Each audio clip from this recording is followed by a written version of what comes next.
So here's what it looks like when I knead the dough for these cinnamon rolls. And it's a sticky dough, which can make some home bakers nervous. That's why I thought I would just demonstrate to you what it looks like and how I knead it up. I have a pretty large cutting board, but you can also use a large workspace in your kitchen and cover it with a light coating of flour. Here is what the dough looks like. When it comes out of the bowl, it looks like that. So a pretty sticky, shaggy dough. No problem. Flour my hands, sprinkle some flour on top of the dough, and just start moving it around. And this is a great tool to pick up, either a metal one like mine, a bench scraper, or a plastic one. Helps move this dough around so much more easily because you can scrape it right off the board and put more flour underneath. Always a light coating. And I can also use the bench scraper to pick up the dough and fold it over in these early stages when it's just so sticky. And again, as you notice it's sticking and the board is getting dry, or not dry, sprinkle some flour and put it back down. Sprinkle a little more over the top. So just scoop under, fold it in half, turn it a quarter, and repeat. Getting sticky, add some flour. Now this takes 10 minutes to knead, and don't worry, it's not going to be sticky like this the whole time. Eventually the dough is going to be smoother, still a little tacky to the touch, but much easier to handle.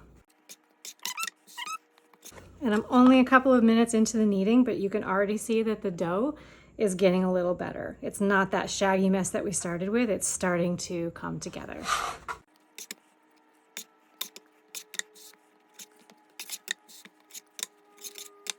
It's always going to be a little tacky. Even now, as it starts to come together and look better and look more like a cohesive dough, it's still going to start to get tacky. And that's no problem. I'm starting to leave dough on the board like this, even though it's kneading much more smoothly now.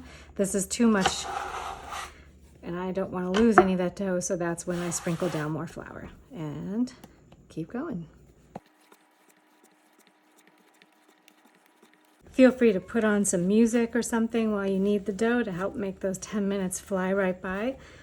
If you tend to be an impatient baker like I often am, just go ahead and set your kitchen timer for 10 minutes, because so many times I think I've been kneading forever and then I look at my watch and it's been only like 2 minutes.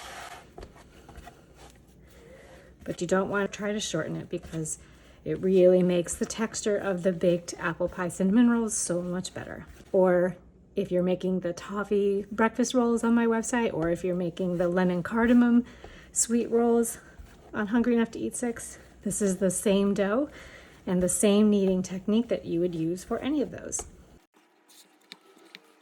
Like, I just checked my clock and sure enough, I still have 3 minutes left. Seems like I should be done, but keep going. It's still tacky. I'm still sticking to the dough, and it is still sticking somewhat to the board. But just as the minutes go by, it's just getting better and better. All right, finally, it's been 10 minutes of kneading, and that is where I'm going to stop. So this is what the dough is looking like at this stage. I could hold it actually now, but it's still tacky, and that's not a problem. I'm going to sprinkle down a little bit of flour once more, and I'm going to fold the dough up this way. I'm just going to be pulling in these corners like this, and I'll show you why in just a second. So just go all the way around it, pulling the dough toward the center. And then when you turn it over, I put it on the board and I kind of tighten it up into a ball like this. This is something I learned from making sourdough bread, and it just helps make a nice taut surface over the dough, which will, as the yeast makes the bread rise, it will push up against that taut surface and really give it some height, and it will make it easier for you to see how much it has grown after 90 minutes. Where is my bowl? I'm going to put this in the greased bowl, cover it, put it in a room temperature place for 90 minutes, and then we get to shape and fill these rolls.